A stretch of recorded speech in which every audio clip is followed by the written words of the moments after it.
ಈ ಕಾರ್ಯಕ್ರಮದ ಪ್ರಾಯೋಜಕರು ಗೀತಾಂಜಲಿ ಸಿಲ್ಕ್ಸ್, ಉಡುಪಿ.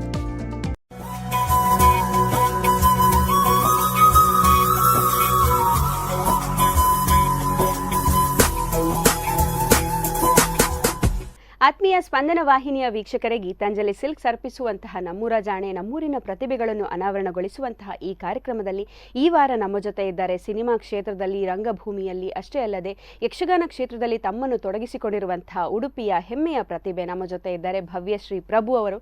ಇವರನ್ನು ಕಾರ್ಯಕ್ರಮಕ್ಕೆ ಆತ್ಮೀಯವಾಗಿ ಸ್ವಾಗತಿಸಿಕೊಳ್ತಾ ಇದ್ದೇವೆ. ನಿಮಗೆ ಕಾರ್ಯಕ್ರಮಕ್ಕೆ ಆತ್ಮೀಯವಾಗಿ ಸ್ವಾಗತ ಭವ್ಯಶ್ರೀ ಪ್ರಭು ಅವರೇ. ತುಂಬ ಖುಷಿಯಾಗ್ತದೆ ನಿಮ್ಮ ಪ್ರೊಫೈಲ್ಸ್ಗಳನ್ನೆಲ್ಲ ಕೇಳುವಾಗ, ನೀವು ಮಾಡಿರುವಂತಹ ನಾಟಕಗಳನ್ನು ನೋಡುವಾಗ. ಸೊ ನಾವು ಮೊದಲನೇದಾಗಿ ಎಲ್ಲರ ಹತ್ರ ಕೇಳೋದು, ನಿಮ್ಮ ಹುಟ್ಟು ಬಾಲ್ಯ ಎಲ್ಲಿ ನಡೆಯಿತು, ಎಲ್ಲಿಂದ ಜರ್ನಿ ಎನ್ನುವಂಥದ್ದು ಪ್ರಾರಂಭವಾಯಿತು? ಜರ್ನಿ ಅಂದ್ರೆ, ನಾವು ಹುಟ್ಟಿದ್ದು ಅಲೆಯೂರು, ನನ್ನದು ತಂದೆ ಮನೆ ಅಲೆಯೂರು. ನಾವೀಗ ಇರುವುದಂದ್ರೆ ಮಣಿಪಾಲದಲ್ಲಿ. ಮಣಿಪಾಲ ಸಣ್ಣ ವಯಸ್ಸಿಂದವೇ ಸಿಂಗಿಂಗ್, ಯಕ್ಷಗಾನ, ಹೈಸ್ಕೂಲಲ್ಲಿ ಮತ್ತು ಕಾಲೇಜ್ ಡೇಸಲ್ಲಿ ಯಕ್ಷಗಾನದಲ್ಲಿ ತುಂಬ ಇದಿತ್ತು ಇಂಟ್ರೆಸ್ಟ್. ಈಗಲೂ ಇಂಟ್ರೆಸ್ಟ್ ಉಂಟು, ಬಟ್ ನನಗೆ ಯಕ್ಷಗಾನಕ್ಕೆ ಅವಕಾಶ ಸಿಗ್ತಾ ಇರಲಿಲ್ಲ ಸಹ. ಮತ್ತೇನಂದರೆ, ಒಂದು ಸ್ವಲ್ಪ ಟೈಮ್ ಹಿಂದೆ, ಅಂದರೆ ಒಂದು 5-6 ವರ್ಷ ಹಿಂದೆ ಒಬ್ಬರು ರಾಜ ಕಡ್ಪಾಡಿ ಅವರದ್ದು ಪರಿಚಯ ಆಯಿತು. ಅವ್ರು ನನ್ನ ತಂದೆ ಹತ್ರ ಬಂದು ಕೇಳಿದರು, ನಾಟಕಕ್ಕೆ ಏನಾದರೂ ಇಂಟ್ರೆಸ್ಟ್ ಉಂಟಾ ಮಗಳಿಗೆ, ನಾಟಕ ಮಾಡ್ಬೋದಾ ಅಂತ. ನನಗೆ ಆ್ಯಕ್ಚುಲಿ ನಾಟಕದಲ್ಲಿ ಇಂಟ್ರೆಸ್ಟ್ ಇರಲಿಲ್ಲ. ಅಂದರೆ ಬಾಯ್ಪಾಠ ಮಾಡಬೇಕು, ಅದನ್ನು ಸ್ಟೇಜ್ ಮುಂದೆ ಅಷ್ಟು ಜನರ ಎದುರಲ್ಲಿ ಹೇಳಬೇಕು, ಅದೆಲ್ಲ ಒಂಥರ ನನಗೆ ತುಂಬ ಹಿಂಜರಿಕಿತ್ತು ಅದರ ಮೇಲೆ. ಬಟ್ ಅಪ್ಪನ ಹತ್ರ ಹೇಳುವಾಗ ಅಪ್ಪ ಹೇಳಿದರು, ಸರಿ ಮಾಡು, ನಿಂಗೆ ಇಂಟ್ರೆಸ್ಟ್ ಇದ್ದರೆ ಮಾಡು ಅಂದರು. ಹಾಂ ಅಂತೇಳಿ ಅಮ್ಮನ ಹತ್ರ ಕೇಳಲಿಕ್ಕೆ ಹೇಳಿದಕ್ಕೆ ಅಮ್ಮ ಸಹ ಆಯಿತು ಮಾಡು ಅಂದರು. ಅವರಿಬ್ಬರ ಸಪೋರ್ಟಿಂದ ರಾಜ ಕಡ್ಪಾರೆ ಅವರೊಟ್ಟಿಗೆ ನಿಮಿಷ ಕಲಾವಿದರಲ್ಲಿ ಒಂದು ಚಾನ್ಸ್ ಸಿಕ್ಕಿತ್ತು. ನಾಟಕ ಮಾಡ್ತಾ ಬಂದೆ. ಈಗ ಇಲ್ಲಿ ತನಕ ಬಂದಿದ್ದೇನೆ ನಾಟಕದಲ್ಲಿ. ನಮ್ಮ ನಿಮಿಷ ಕಲಾವಿದರ ಟೀಮಲ್ಲಿ 2 ನಾಟಕ ಆಯ್ತು ಇದುವರೆಗೆ, ಎರೆಗಿಯರ ಉಲೈಡೊಂಜಿ ಪಿದಾಡೊಂಜಿ. ಅದು ನಾಟಕ ನೋಡಿ ನಮ್ಮ ನಾಗರಾಜ್ ತೆಕ್ಕಟ್ಟೆಯವರು ಅವರ ಕನ್ನಡ, ಅಂದರೆ ಕನ್ನಡದಲ್ಲಿ ನಮಗೆ ಹೇಳಿದ್ರು ಮಾಡ್ಲಿಕ್ಕೆ, ಬರ್ತೀರಾ ಅಂತ ಹೇಳಿ. ಮತ್ತೆ ಅಲ್ಲಿ ಒಂದು 2 ಶೋ ಮಾಡಿದೆ. ಅಲ್ಲಿ ಪ್ರಾಕ್ಟೀಸ್ ಅಂತ ಇರ್ಲಿಲ್ಲ, ನನಗೆ ಡೈರೆಕ್ಟ್ ಶೋಗೆ ಹೋದೆ ನಾನು. ಅದಾದ್ಮೇಲೆ ನಮ್ಮ ನವೀನ್ ಸಾಲಿಯನ್ ಪಿತ್ರೋಡಿ ಅವರು ಒಂದು ನಾಟಕ ಮಾಡ್ತಿದ್ದೇನೆ ಬರ್ತೀಯಾ ಅಂದ್ರೆ, ಇದರಲ್ಲಿ ಎಂತ ಹೇಳ್ತಾರೆ, ಸಾರ್ವಜನಿಕ ವಿರೋಧದಲ್ಲಿ ಮಾಡ್ತೀರಾ ಅಂತ ಹೇಳಿ. ಸರಿ ನಾ ಮಾಡ್ತೇನೆ ಅಂತ ಹೇಳಿದೆ. ಮತ್ತೆ ಅವರ ಟೀಮಿಗೆ ಸೇರಿದೆ. ಟೀಮ್ ಅಂತ ಹೇಳಿ ಅಲ್ಲ, ಗೆಸ್ಟ್ ಆರ್ಟಿಸ್ಟ್ ಆಗಿ ಹೋಗ್ತಾ ಇದ್ದೆ. ಹೋಗಿ ಅಲ್ಲಿ ಸಹ ನಾಟಕ ಮಾಡಿದೆ. ಒಂದು ಮೋಕೆದ ಮದಿಮಾಲ ಅಂತ ಹೇಳಿ ನಾಟಕ ಒಂದು 2-3 ಶೋ ಆಯಿತು, ಅದು ಮಾಡಿದೆ. ಅದಾದ ನಂತರ ಈಗ ರಂಗಭೂಮಿ, ಅಂದರೆ ರಂಗಭೂಮಿ ಇದ್ದಿದ್ರಲ್ಲಿ ನಾನು ಮೊನ್ನೆ ಕಾಂಪಿಟೇಷನಿಗೆ ಒಂದು 2 ನಾಟಕ ಮಾಡಿದೆ. ಒಳ್ಳೆ ಎಕ್ಸ್ಪೀರಿಯನ್ಸ್ ಆಗ್ತಾ ಉಂಟು ನಾಟಕದಲ್ಲಿ. ಹಾಗೆ ಮತ್ತು ಸಿನಿಮಾ ರಂಗ, ಕಿರುಚಿತ್ರ ಅಂತ ಹೇಳಿದರೆ ಭುವನೇಶ್ ಪ್ರಭು ಅವರಿಗೆ ನಾನು ತುಂಬ ಥ್ಯಾಂಕ್ಸ್ ಹೇಳ್ತೇನೆ. ಯಾಕೆಂದರೆ ನನಗೆ ಒಂದು ನಾಟಕ ಆಗಲಿ ಅಥವಾ ಒಂದು ಕಿರುಚಿತ್ರ, ಫಿಲ್ಮ್ ಅಂತ ಹೇಳಿ ಇಂಟ್ರೆಸ್ಟ್ ಬಂದದ್ದೇ ಭುವನೇಶ್ ಪ್ರಭುವಿಂದ. ಯಾಕೆಂದರೆ ಭುವನೇಶ್ ಪ್ರಭು, ನಾವೆಲ್ಲ ಒಂದು ಫ್ರೆಂಡ್ಸ್, ಒಂದು ಗ್ರೂಪ್. ಭುವನೇಶ್ ಹೇಳಿದ, ಒಂದು ನಾವು ಶಾರ್ಟ್ ಫಿಲ್ಮ್ ಮಾಡುವನ ಅಂಥೇಳಿ, ಅಂದರೆ ಒಂದು ಕಾಂಪಿಟೇಷನಿಗೆ ಕೊಡಲಿಕ್ಕೆ ಶಾರ್ಟ್ ಫಿಲ್ಮ್ಸ್. ಅದಕ್ಕೆ ಸರಿ ಮಾಡುವ ಹೇಳಿದೆ. ನನಗೆ ಆಗ ಡ್ರಾಮಾದಾಗಲಿ ಅಥವಾ ನಿಮ್ಮ ಫಿಲ್ಮಿದಾಗಲಿ ಯಾವುದು ನನಗೆ ಟಚ್ ಇರಲಿಲ್ಲ. ಕ್ಯಾಮರಾ ಫೇಸ್ ಮಾಡಿ ಸಹ ಗೊತ್ತಿಲ್ಲ ಅಂತ ಹೇಳ್ಕೊಂಡು ಹೇಳಿದ. ಹಾಂ ಸರಿ ಮಾಡುವ ಹೇಳಿದೆ. ಮಾಡುವ ಅಂತ ಹೇಳಿ ನಾವೇ 4 ಫ್ರೆಂಡ್ಸ್, ನಮಗೆ ಅಂತ ಕ್ಯಾಮರಾ ವರ್ಕ್ ಗೊತ್ತಿಲ್ಲ, ನಿಮ್ಮ ಡಬ್ಬಿಂಗ್ ಏನೂ ಗೊತ್ತಿಲ್ಲ ಅಂತ ಹೇಳಿ ಮಾಡಿದ್ವಿ. ಜ್ಞಾನದಾಸರೆ ಅಂತ ಹೇಳಿ ಒಂದು ಶಾರ್ಟ್ ಫಿಲ್ಮ್ ಮಾಡಿದ್ವಿ. ಕಾಂಪಿಟೇಷನಿಗೆ ಕೊಟ್ವಿ. ಕಾಂಪಿಟೇಷನಲ್ಲಿ ಏನೋ ಇದರದ್ದು ಎಂತ ಹೇಳ್ತಾರೆ, ಟೆಕ್ನಿಕಲ್ ಇಶ್ಯೂ ಇಂದಾಗಿ ನಮ್ಮದದು ಫಿಲ್ಮ್ ಶೋ ಒಳ್ಳೇದಾಗಲಿಲ್ಲ.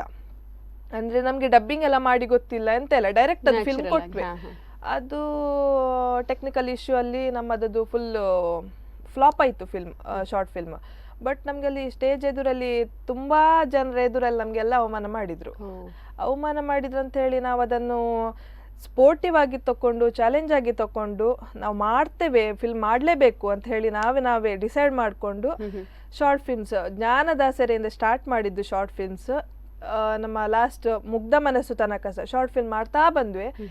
ನಮಗೆ ಯಾರು ಅವಮಾನ ಮಾಡಿದ್ರು ಅದೇ ಸ್ಟೇಜಲ್ಲಿ ನಮ್ಮ ಕ್ಯಾಮರಾಮನ್ನಿಗೆ ಸನ್ಮಾನ ಆಯಿತು. ಅದೊಂದು ತುಂಬ ಖುಷಿ ನಮಗೆ. ಈಗ ಅದೇ ಅಂಚೆ ಸಂಸಾರ ಅಂತ ಹೇಳಿ ಮೂವಿ ತೆಗೆದ್ವಿ. ಮೂವಿ ಒಳ್ಳೆ ರನ್ ಆಗ್ತಾ ಉಂಟು, ಕೊಂಕಣಿ ಫಿಲ್ಮ್. RSB ಸಮಾಜದವರಾಗ್ಲಿ, ಯಾವುದೇ ಕೊಂಕಣಿ ಸಮಾಜದವರು ಎಲ್ಲರೂ ಬಂದು, ಅಂದ್ರೆ ಕೊಂಕಣಿ ಸಮಾಜ ಅಂತ ಹೇಳಿ ಹೇಳುದಿಲ್ಲ, ಎಲ್ಲಾ ಭಾಷೆಯವರು ಬಂದು ನೋಡುವ ಹಾಗೆ ಉಂಟು ನಮ್ಮ ಫಿಲ್ಮ್. ಎಲ್ಲರೂ ಬಂದು ನೋಡ್ಬೇಕು, ಎಲ್ಲರೂ ಸಪೋರ್ಟ್ ಮಾಡ್ಬೇಕಂತ ಹೇಳಿ ಕೇಳ್ತೇನೆ. ಮತ್ತೇನಂದ್ರೆ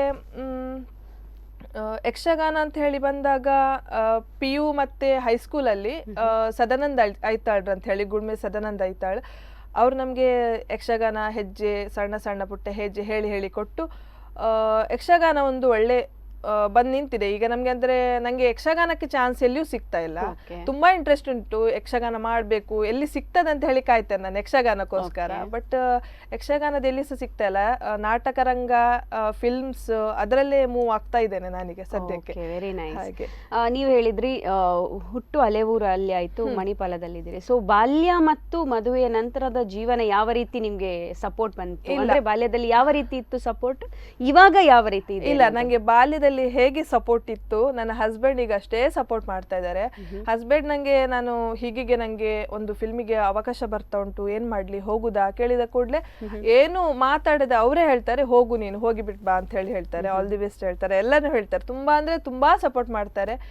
ಅಂತ ಹಸ್ಬೆಂಡ್ ಅನ್ನ ಪಡಿಲಿಕ್ಕೆ ನನ್ಗೆ ಹೆಮ್ಮೆ ಇದೆ. ಯಾಕೆಂತ ಹೇಳಿದ್ರೆ ಎಲ್ಲದಕ್ಕೂ ಸಪೋರ್ಟ್ ಮಾಡ್ತಾರೆ. ಯಾವ ಹಸ್ಬೆಂಡ್ ಸಹ ಮಾಡುದಿಲ್ಲ. ಈಗ ಮದ್ವೆ ಆದ ನಂತರ ಒಂದು ಹಸ್ಬೆಂಡ್ ಅವರಿಗೆ ಸಹ ಒಂದು ಪೊಸೆಸಿವ್ನೆಸ್ ಇರ್ತದೆ, ಬೇರೆಯವರೊಟ್ಟಿಗೆ ಹೋಗ್ಬಾರ್ದು, ಬೇರೆಯವರೊಟ್ಟಿಗೆ ಇದು ಮಾಡ್ಬಾರ್ದು. ನಂಗೆ ಹಾಗೇನಿಲ್ಲ, ಎಲ್ಲದಕ್ಕೂ ಸಪೋರ್ಟ್ ಮಾಡ್ತಾರೆ. ನನ್ನ ನಾಟಕ ಪ್ರತಿಯೊಂದು ನೋಡ್ಲಿಕ್ಕೆ ಬರ್ತಾರೆ, ಎಲ್ಲದರಲ್ಲಿ ಸಹ ಒಳ್ಳೆ ಸಪೋರ್ಟ್ ಮಾಡ್ತಾ ಬರ್ತಾ ಇದ್ದಾರೆ. ಮತ್ತೆ ನಮ್ಮದು ಭಜನೆ ವಿಷಯದಲ್ಲಿ ಬಂದ್ರೆ, ನನ್ನ ತಂದೆಯವರು ಒಂದು 8-9 ವರ್ಷದಿಂದ ನಮ್ಮ RSB ದಲ್ಲಿ ನಮ್ಗೆ ಭಜನೆ ಹೇಳಿ ಕೊಡ್ತಾ ಇದ್ದಾರೆ. ಅಂದ್ರೆ ಸಣ್ಣದ್ರಿಂದ ಸಹ ಭಜನೆ ನಮ್ಮ ಮನೆಯಲ್ಲಿ ಡೈಲಿ.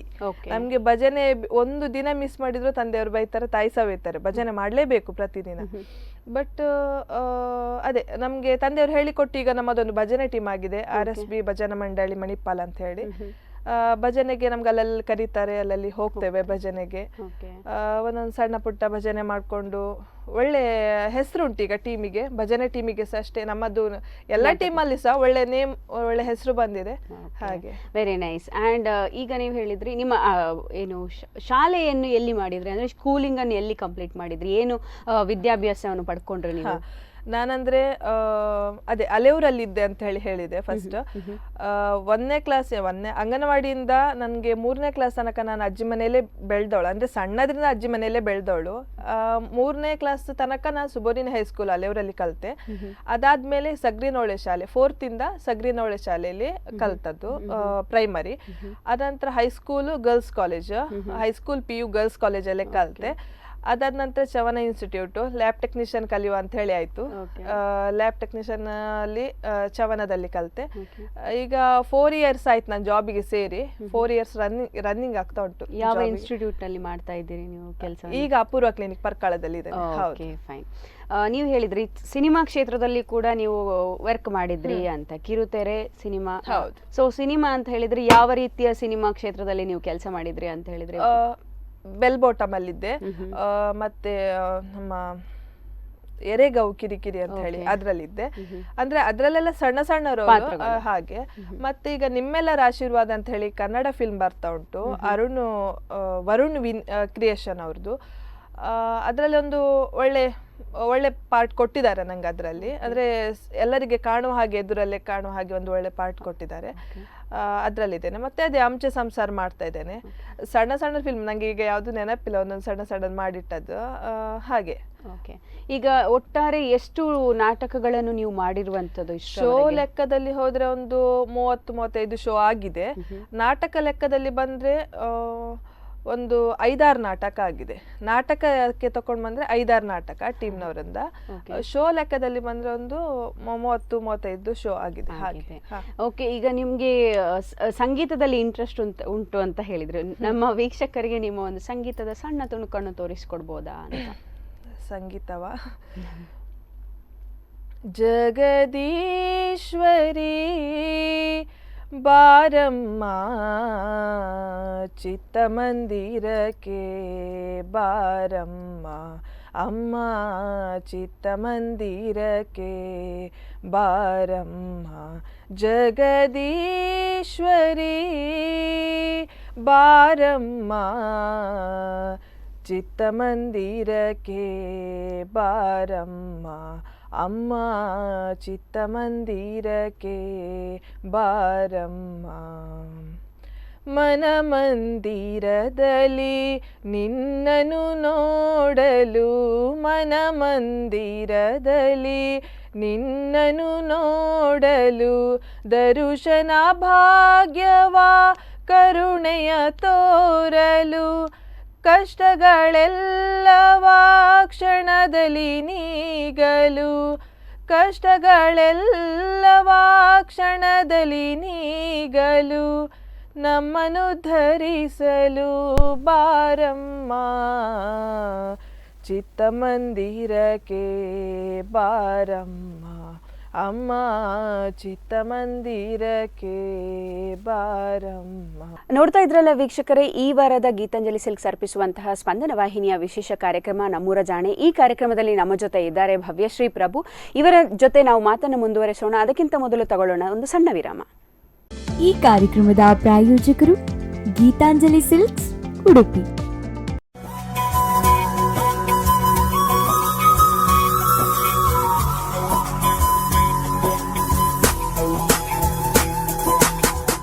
ವಿರಾಮದ ನಂತರ ಮತ್ತೆ ಸ್ವಾಗತ. ಗೀತಾಂಜಲಿ ಸಿಲ್ಕ್ಸ್ ಅರ್ಪಿಸುವಂತಹ ನಮ್ಮೂರ ಜಾಣೆ ಸ್ಪಂದನ ವಾಹಿನಿಯ ವಿಶೇಷ ಕಾರ್ಯಕ್ರಮ. ಈ ವಾರ ನಮ್ಮ ಜೊತೆ ಇದ್ದಾರೆ ಭವ್ಯಶ್ರೀ ಪ್ರಭು ಅವರು.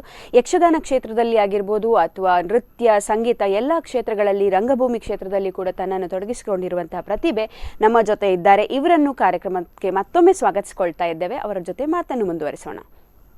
ಭವ್ಯ ಅವರೇ, ನೀವು ಭಜನೆ ಅಂತ ಹೇಳಿದ್ರಿ. ಭಜನೆಯಲ್ಲಿ ಯಾವ ರೀತಿಯ ಭಜನೆ ಅಂದ್ರೆ ಪರ್ಟಿಕ್ಯುಲರ್ ಆಗಿ ದಾಸರ ಪದಗಳಿರ್ತದೆ, ನೀವು ಎಲ್ಲಾ ರೀತಿಯ ಹಾಡುಗಳನ್ನು ಹಾಡ್ತೀರಿ?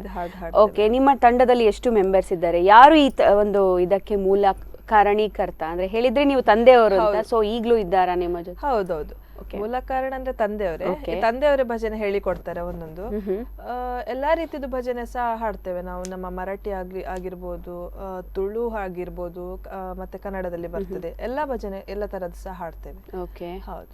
ಅದ್ರಲ್ಲಿ ಅಂದ್ರೆ ಭಜನೆ ಅಂತ ಹೇಳಿ ನೀವು ತಂಡ ಕಟ್ಟಿಕೊಂಡಿದ್ರಿ. ಇಷ್ಟವರೆಗೆ ಎಷ್ಟು ಪ್ರೋಗ್ರಾಮ್ಸ್ ಅನ್ನು ಕೊಟ್ಟಿರ್ಬೋದು ಅಂದಾಜು? ಎಷ್ಟು ಮಹಿಳೆಯರಿದ್ದಾರೆ, ಎಷ್ಟು ಜನರು ಇದ್ದಾರೆ ನಿಮ್ಮ ತಂಡದಲ್ಲಿ? ಮಹಿಳೆಯರಂದ್ರೆ ಒಂದು 15 ಜನ ಮಹಿಳೆಯರಿದ್ದಾರೆ. ಒಂದು 5 ಜನ ಮೇಲ್ ಅಂದ್ರೆ ತಬಲ, ಹಾರ್ಮೋನಿಯಂ ಹೇಳುವಾಗ ಬರ್ತದೆ.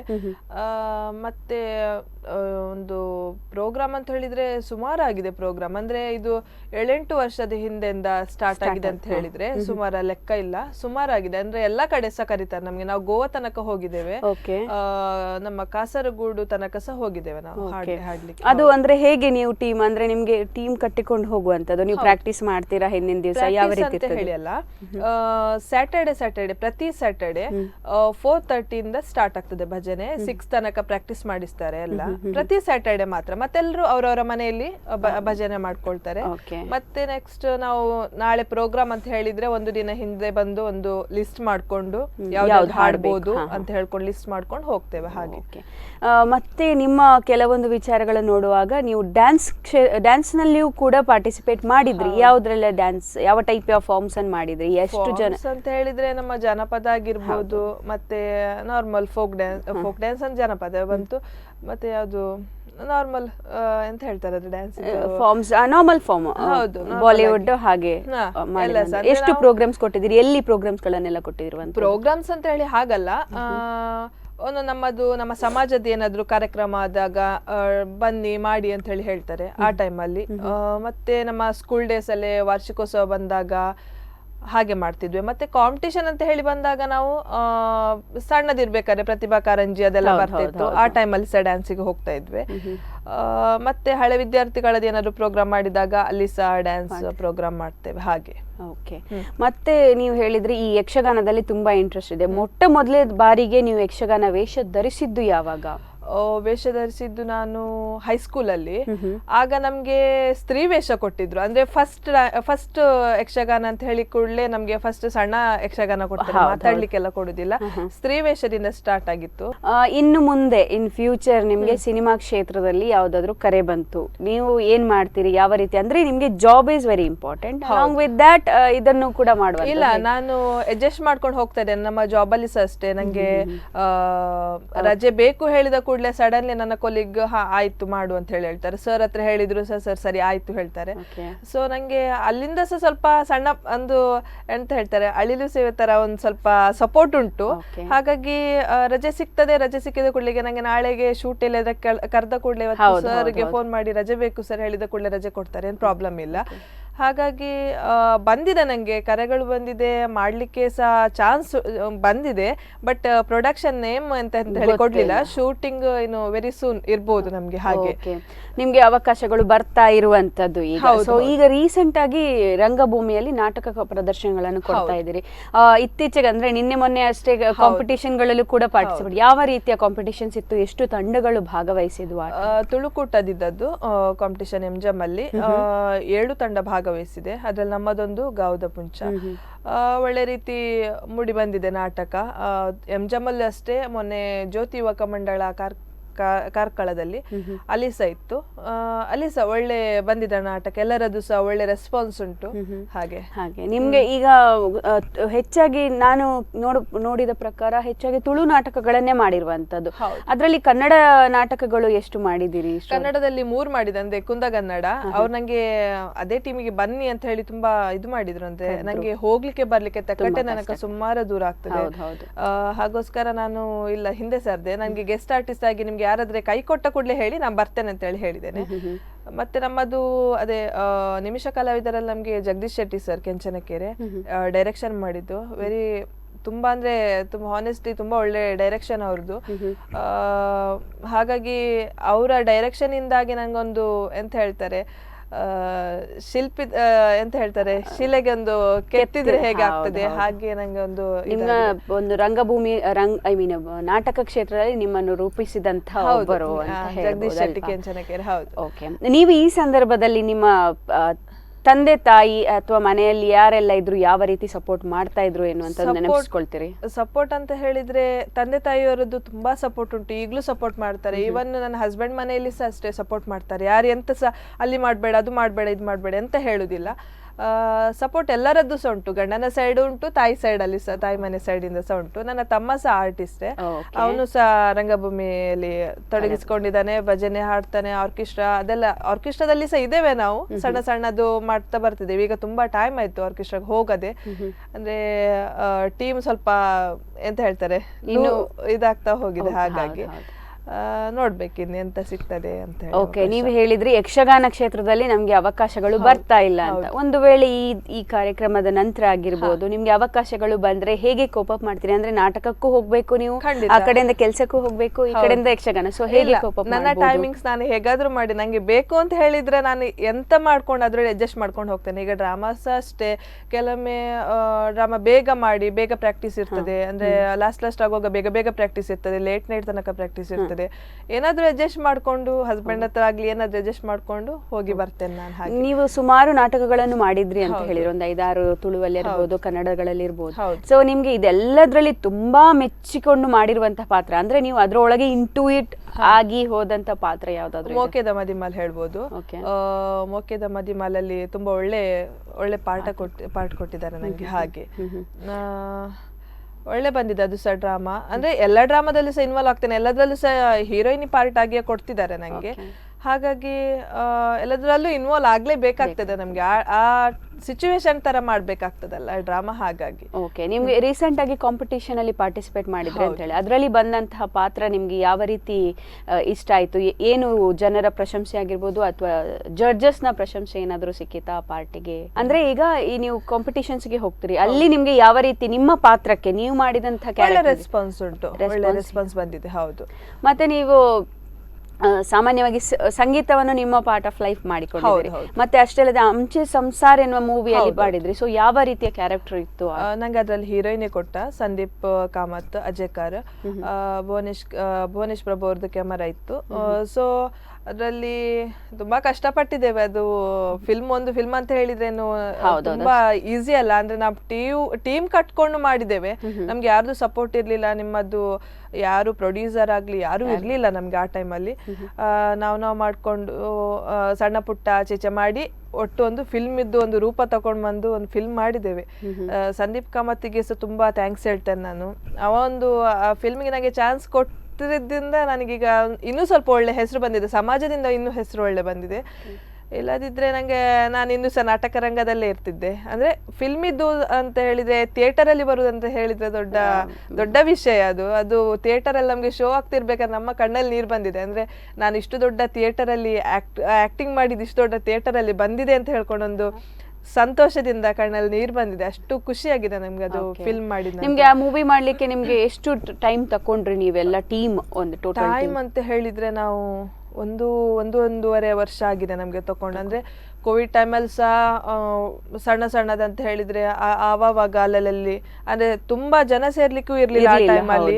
ಎಷ್ಟು ಜನ ಬೇಕು ಆ ಮೊಮೆಂಟಿಗೆ ಅಷ್ಟೆಷ್ಟು ಜನ ಮನೆ ಒಳಗೆ ಆಗುವಂತದ್ದು ಹಾಗೆಲ್ಲ ಮಾಡ್ತಿದ್ವಿ. ಹೌದು, ಅಂದ್ರೆ ಈ ಕೋವಿಡ್ ಟೈಮ್ ನಿಮ್ಗೆ ಕೆಲವರಿಗೆ ಅದು ಹೆಲ್ಪ್ ಆಯ್ತು, ಕೆಲವರಿಗೆ ತುಂಬಾ ಕಷ್ಟ. ನಿಮ್ಗೆ ಯಾವ ರೀತಿ ಇತ್ತು ಆ ಟೈಮ್? ಕೋವಿಡ್ ಟೈಮ್ ತುಂಬಾ ಕಷ್ಟ ಆಗಿತ್ತು, ಯಾಕೆಂದ್ರೆ ನನ್ನದು ಮದ್ವೆ ಬೇರೆ ಇತ್ತು. ಕೋವಿಡ್ ಟೈಮಲ್ಲಿ ನನ್ನ ತಂದೆಯವರಿಗೆ ಹುಷಾರಿಲ್ಲದಾಗೆ ಆಯಿತು. ನಾನಂದರೆ ನನ್ನ ಮದುವೆ ಅಂತ ಹೇಳ್ಕೊಂಡು ನಾನು ಯೂನಿವರ್ಸಿಟಿಯಲ್ಲಿ ವರ್ಕ್ ಮಾಡ್ತಿದ್ದೆ. ಮದುವೆ ಅಂತ ಹೇಳ್ಕೊಂಡು ಜಾಬ್ ಬಿಟ್ಟು 1 ತಿಂಗಳು ನನಗೆ ಅಂದರೆ ಜಾಬ್ ಮಾಡ್ತಿದ್ದವಳು ಸಡನ್ಲಿ ಜಾಬ್ ಬಿಟ್ಟಾಗ ಮನೇಲಿ ಕುತ್ಕೊಳ್ಳಿಕ್ಕೆ ಆಗೋದಿಲ್ಲ. ಬ್ಯೂಟಿಷಿಯನ್ ಕಲಿತೆ, ಸ್ವಲ್ಪ ಬ್ಯೂಟಿಷಿಯನ್ ಬ್ಯೂಟಿಷಿಯನ್ ಮಾರ್ನಿಂಗ್ ಆದರೆ ಆಫ್ಟರ್ನೂನ್ ಟೈಲರಿಂಗ್ ಕಲಿತು ಅಂದರೆ ಎಲ್ಲ ಸಹ ಕಂಪ್ಲೀಟ್ ಮಾಡಲಿಲ್ಲ ನಾನು. ಟೈಲರಿಂಗ್ ಕಲಿತು ಅಷ್ಟೊತ್ತಿಗೆ ತಂದೆಯವರಿಗೆ ಹುಷಾರಿಲ್ಲದಾಗೆ ಆಯಿತು, ಡಿಸ್ಕ್ ಪ್ರಾಬ್ಲಮ್ ಅಂತು. ಅವರನ್ನು ಹಾಸ್ಪಿಟ್ಲಿಗೆ ಅಡ್ಮಿಟ್ ಮಾಡಲೇಬೇಕಾಯ್ತು. ಅಂದರೆ ಆ ಟೈಮಲ್ಲಿ ಫುಲ್ ಕರ್ಫ್ಯೂ, ಹೊರಗೆ ಹೋಗ್ಲಿಕ್ಕೆಲ್ಲ ಲಾಠಿ ಚಾರ್ಜ್ ಆಗ್ತಿತ್ತು. ಆ ಟೈಮಲ್ಲಿ ತಂದೆಯವರನ್ನು ಅಡ್ಮಿಷನ್ ಮಾಡಿದೆ ಹಾಸ್ಪಿಟ್ಲಲ್ಲಿ. ಅಲ್ಲಿ ಹೇಳಿದ್ರು ನಮ್ಮದೊಬ್ರು ಸ್ಟಾಫ್ ಕೈ ಕೊಟ್ಟರು, ನೀವು ಬರ್ತೀರಾ ಅಂತ. ಅಂದರೆ ಆ ಟೈಮಲ್ಲಿ ನನ್ನಮ್ಮ ಕೆಲ್ಸಕ್ಕೆ ಹೋಗ್ತಾರೆ ಪ್ರೆಸ್ಸಿಗೆ. ಪ್ರೆಸ್ಸಿನವರಿಗೆ ಸಹ ಜಾಬ್ ಇರ್ಲಿಲ್ಲ, ಎಲ್ಲರಿಗೂ. ತಂದೆ ರಿಕ್ಷಾ ಬಿಡ್ತಾರೆ, ಅವರಿಗೆ ಡಿಸ್ಕ್ ಪ್ರಾಬ್ಲಮ್ ಬಂದು ರಿಕ್ಷಾ ಬಿಡ್ಲಿಕ್ಕೆ ಆಗ್ಲಿಲ್ಲ. ತಮ್ಮ ಕಲಿತಿದ್ದ, ನಾನೊಬ್ಳು ಜಾಬಿಗೆ ಹೋಗ್ತಿದ್ದೆ. ಅದು ಜಾಬ್ ಬಿಟ್ಟೆ ನಾನು. ಅಲ್ಲಿ ಕೇಳಿದ್ರು ನಮ್ಮ ಸ್ಟಾಫ್ ಒಬ್ರು ಕೋವಿಡ್ ಇಂದಾಗಿ ಬರುದಿಲ್ಲ ಅಂತ ಹೇಳಿದ್ದಾರೆ, ನೀವು ಜಾಯಿನ್ ಆಗ್ತೀರಾ ಅಂತ ಹೇಳಿ. ಸರಿ, ನಾನು ನಾಳೆಯಿಂದ ಜಾಯ್ನ್ ಆಗ್ತೇನೆ ಅಂತ ಹೇಳಿದೆ. ಅದಕ್ಕೆ ಇಲ್ಲ, ನಾಳೆಯಿಂದ ಅಲ್ಲ, ನಂಗೆ ಇವತ್ತಿಂದೇ ಬೇಕು, ನೈಟ್ ಡ್ಯೂಟಿ ಮಾಡ್ಬೇಕು, ಇವತ್ತು ನೈಟಿಗೆ ಯಾರಿಲ್ಲ ಅಂದ್ರು. ಸರಿ ಸರ್, ಮಾಡ್ತೇನೆ ಅಂತ ಹೇಳಿದೆ. ಆ ತಂದೆಯವ್ರ ಹತ್ರ ಕೇಳಿದ ಕೂಡಲೇ, ಈಗ ನಿಂಗೆ ಸಿಕ್ಕಿದ್ದೆ ಅದೊಂದು ದೊಡ್ಡ ಪುಣ್ಯ, ಮಾಡು ನೀನು. ಅಂದ್ರೆ ಹಾಸ್ಪಿಟ್ಲ್ ಚಾರ್ಜ್ ಕಟ್ಬೇಕು, ಅಮ್ಮನಿಗೆ ಕೆಲಸ ಇಲ್ಲ, ಅಪ್ಪರದ್ದು ಸಹ ತುಂಬಾ ಪ್ರಾಬ್ಲಮ್ ಅಂತ ಹೇಳ್ಕೊಂಡು ಸೇರಿದೆ. ಅಲ್ಲಿ ಒಂದು 3-4 ತಿಂಗಳು ಮಾಡಿದೆ. ನನ್ನ ಮದುವೆ ಪೋಸ್ಟ್ಪೋನ್ ಆಯ್ತು. ಮೇಯಲ್ಲಿದ್ದ ಮದುವೆ ಪೋಸ್ಟ್ಪೋನ್ ಆಗಿ ಆಗಸ್ಟಲ್ಲಿ ಆಯ್ತು. ಆಗಸ್ಟಲ್ಲಿ ಆಗ್ಬೇಕಾದ್ರೆ ಮದುವೆ ಟೈಮಲ್ಲಿ ರಜೆ ತಗೊಳ್ಬೇಕಾಗ್ತದೆ ಅಲ್ವಾ ಅಂತ ಹೇಳಿ ರಜೆ ತಗೊಂಡೆ. ಮತ್ತೆ ರಜೆ ತಗೊಂಡು ಮ್ಯಾರೇಜ್ ಆಯ್ತು. ಮ್ಯಾರೇಜ್ ಆದ ಕೂಡಲೇ ನಂಗೊಂದು ಫೋನ್ ಬಂತು, ಹೀಗೆ ಒಂದು ಕ್ಲಿನಿಕಲ್ಲಿ ಬರ್ತೀರಾ ಕೆಲಸಕ್ಕೆ, ಒಳ್ಳೆ ಇದುಂಟು, ಬರ್ತೀರಾ ಅಂತ ಹೇಳಿ. ಸರಿ ಹೇಳಿದ್ದೇನೆ. ಕ್ಲಿನಿಕ್ಗೆ ಸೇರಿದೆ, ಅಪೂರ್ವ ಕ್ಲಿನಿಕ್ ಬರ್ಕಳ. ಈಗ ಅಲ್ಲಿ ವರ್ಕ್ ಮಾಡ್ತಾ ಇದ್ದೇನೆ. ಎಷ್ಟು ಸಮಯದಿಂದ ಈ ಹೊಸ ಒಂದು ಜಾಬ್? ಮದುವೆಯಾದ ನಂತರ ಒಂದು ವರ್ಷ ಆಯ್ತು. 1 ವರ್ಷದಿಂದ. ಈಗ ಇನ್ನು ಮುಂದೆ ಸಿನಿಮಾ ಕ್ಷೇತ್ರದಲ್ಲಿ ಜಾಸ್ತಿ ಅವಕಾಶಗಳು ಬಂದು ಅವಾಗ ನಿಮ್ಗೆ ಕೆಲ್ಸಕ್ಕೆ ಹೋಗ್ಲಿಕ್ಕೆ ಕಷ್ಟ ಆಗ್ತದೆ, ಕಾಮನ್ ಅದು. ಯಾಕಂತ ಹೇಳಿದ್ರೆ ಎರಡು ಟೈಮ್ ಶೆಡ್ಯೂಲ್ ಚೇಂಜ್ ಆಗ್ತಾ ಇರ್ತದೆ. ಸೊ ಏನ್ ಮಾಡಬಹುದು ನಿಮ್ಮ ಮುಂದೆ ಇರುವ ಪ್ರಶ್ನೆ ಇದು? ಅದೇ ನೋಡ್ಬೇಕು. ಅಂದ್ರೆ ನನ್ಗೆ ನಟನೆ ಬಿಡ್ಲಿಕ್ಕೆ ಆಗುದಿಲ್ಲ, ನಾನು ಫುಲ್ ಎಡಿಕ್ಟ್ ಆಗಿದ್ದೇನೆ. ಯಾಕಂದ್ರೆ ಕೋವಿಡ್ ಟೈಮಲ್ಲಿ ಎಲ್ಲಿ ಸಹ ಡ್ರಾಮಾ ಇರ್ಲಿಲ್ಲ, ಏನೂ ಇರ್ಲಿಲ್ಲ. 1-2 ವರ್ಷ ನಾನು ಮನೇಲಿ ಕುತ್ಕೊಂಡು, ಅಂದ್ರೆ ನಮ್ಗೆ ನಾಟಕ ಮಾಡ್ತಾ ಇದ್ದವರಿಗೆ ಸಡನ್ಲಿ ಮನೇಲಿ ಕಟ್ಟಿ ಹಾಕಿ ಕುತ್ಕೊಂಡಾಗೆ ಆಗಿತ್ತು. ಡ್ರಾಮಾ ಅಂತೂ ಬಿಡುದಿಲ್ಲ, ಯಾವ್ದು ಆಕ್ಟಿಂಗ್ ಅಂತೂ ಬಿಡುದೇ ಇಲ್ಲ. ನಾನು ಏನಾದ್ರೂ ಅಡ್ಜಸ್ಟ್ ಮಾಡ್ಕೊಂಡು ಹೋಗ್ತೇನೆ, ಏನಾದ್ರೆ ಸಿಕ್ಕಿದ್ರೆ ಚಾನ್ಸ್ ಅಂತೂ ಬಿಡುದಿಲ್ಲ. ಹಾಗೆ ತುಂಬಾ ಖುಷಿ ಆಯ್ತು ಭವ್ಯಶ್ರೀ ಪ್ರಭು ಅವರೇ. ನಿಮ್ಮ ಏನು ನಟನೆಯ ಬಗ್ಗೆ ಇರುವಂತಹ ಪ್ರೀತಿ ಇನ್ನಷ್ಟು ಮುಂದೆ ಇರ್ಲಿ, ಹಾಗೆ ನಿಮ್ಗೆ ಅವಕಾಶಗಳು ಜಾಸ್ತಿ ಬರಲಿ, ಸಿನಿಮಾ ಕ್ಷೇತ್ರದಲ್ಲಿ ಇನ್ನಷ್ಟು ಹೆಸರನ್ನು ಮಾಡಿ ಅಂತ ನಾವು ಸ್ಪಂದನ ವಾಹಿನಿಯ ಪರವಾಗಿ ನಿಮ್ಗೆ ಹಾರೈಸ್ತೇವೆ. All the best for your future. Thank you so much for coming. Okay, ನೋಡಿದ್ರಲ್ಲ ವೀಕ್ಷಕರೇ, ಇಷ್ಟು ಹೊತ್ತು ನಮ್ಮ ಜೊತೆ ಸಿನಿಮಾ ಕ್ಷೇತ್ರದಲ್ಲಿ, ಯಕ್ಷಗಾನ ಕ್ಷೇತ್ರದಲ್ಲಿ ಅಷ್ಟೇ ಅಲ್ಲದೆ ಹಲವಾರು ಕ್ಷೇತ್ರಗಳಿಗೆ ತನ್ನನ್ನು ತೊಡಗಿಸಿಕೊಂಡಿರುವಂತಹ ಪ್ರತಿಭೆ ಭವ್ಯಶ್ರೀ ಪ್ರಭು ಅವರಿದ್ರು. ಇದೇ ರೀತಿ ಪ್ರತಿ ವಾರ ಒಬ್ಬೊಬ್ಬ ಪ್ರತಿಭೆಗಳನ್ನು ಅನಾವರಣಗೊಳಿಸ್ತಾ ಇರ್ತೇವೆ. ಅಲ್ಲಿವರೆಗೆ ನೋಡ್ತಾ ಇರಿ ಸ್ಪಂದನ ವಾಹಿನಿ. ನಾನು ಪಲ್ಲವಿ ಸಂತೋಷ್. ಈ ಕಾರ್ಯಕ್ರಮದ ಪ್ರಾಯೋಜಕರು ಗೀತಾಂಜಲಿ ಸಿಲ್ಕ್ಸ್, ಉಡುಪಿ.